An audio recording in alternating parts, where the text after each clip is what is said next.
നമസ്കാരം. ഈ ദിവസത്തിലെ ഏറ്റവും പ്രധാനപ്പെട്ട വാർത്തകൾ സമഗ്രമായി പരിശോധിക്കാം. ന്യൂസ് ലഞ്ചിലേക്ക് എല്ലാ പ്രിയപ്പെട്ട പ്രേക്ഷകർക്കും സ്വാഗതം. ഞാൻ വീണ സനു. ആദ്യം നോക്കാം തലക്കെട്ടുകൾ.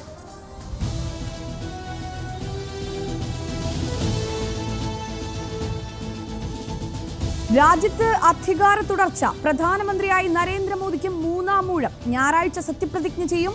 സർക്കാർ രൂപീകരണത്തിന് പരസ്യ പിന്തുണ പ്രഖ്യാപിച്ച് TDPയും JDUവും.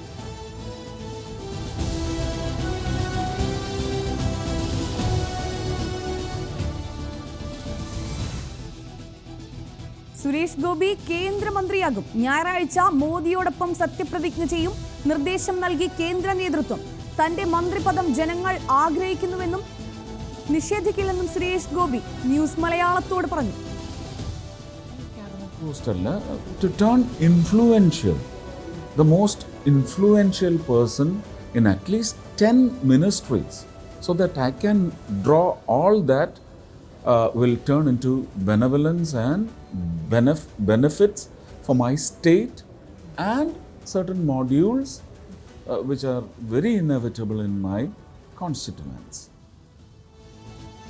CPM-നെ കടന്നാക്രമിച്ചും ലീഗിനെ പുകഴ്ത്തിയും സമസ്ത മുഖപത്രം സുപ്രഭാതം.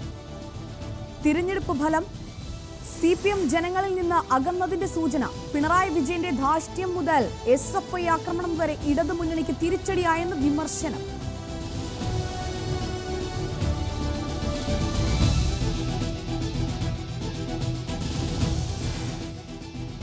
സംസ്ഥാന BJP-യിൽ നേതൃമാറ്റമെന്ന സൂചന. MT രമേശ് BJP സംസ്ഥാന അധ്യക്ഷനായേക്കും. രമേശിന് RSSന്റെ പിന്തുണ. നടപടി ലോക്സഭാ തെരഞ്ഞെടുപ്പ് ഫലത്തിന് പിന്നാലെ.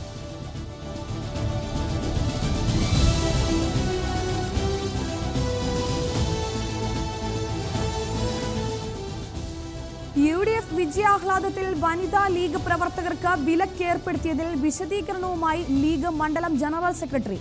വിലക്കല്ല, മതനിഷ്കർഷ പാലിക്കാനുള്ള നിർദ്ദേശം നൽകുക മാത്രമാണ് ചെയ്തതെന്ന PK ഷാഹുൽ ഹമീദ്. പാനൂരിലെ വനിതാ ലീഗ് പ്രവർത്തകരുടെ ആഹ്ലാദ പ്രകടനത്തിൽ വിമർശനം ഉണ്ടായതിനാലാണ് നിർദ്ദേശം നൽകിയതെന്നും ഷാഹുൽ.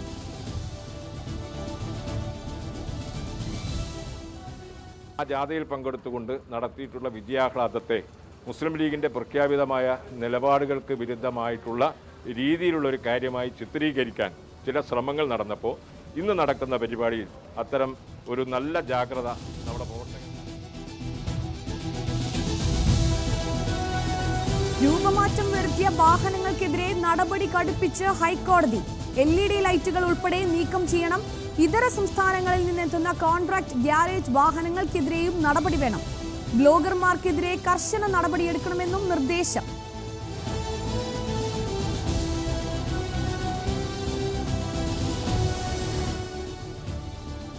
കോഴിക്കോട് മദ്യപിച്ച ഹോട്ടലിൽ ബഹളമുണ്ടാക്കിയ കേസിൽ SIക്ക് സസ്പെൻഷൻ.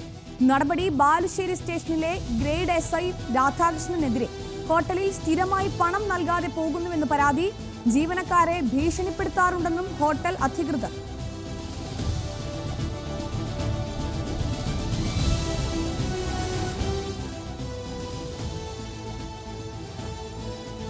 തൃശൂരിലെ ലോക്സഭാ തെരഞ്ഞെടുപ്പ് പരാജയത്തിൽ തുടർച്ചയായ മൂന്നാം ദിവസവും DCC ഓഫീസിന് മുന്നിൽ പ്രതിഷേധം. അനിലക്കരയ്ക്കും MP വിൻസെന്റിനുമെതിരെ പോസ്റ്റർ. അനിലക്കരെ BJP-യിൽ നിന്ന് പണം വാങ്ങിയെന്ന് ആരോപണം. ഇരുവരെയും പാർട്ടിയിൽ നിന്ന് പുറത്താക്കണമെന്നും പോസ്റ്ററിൽ ആവശ്യം.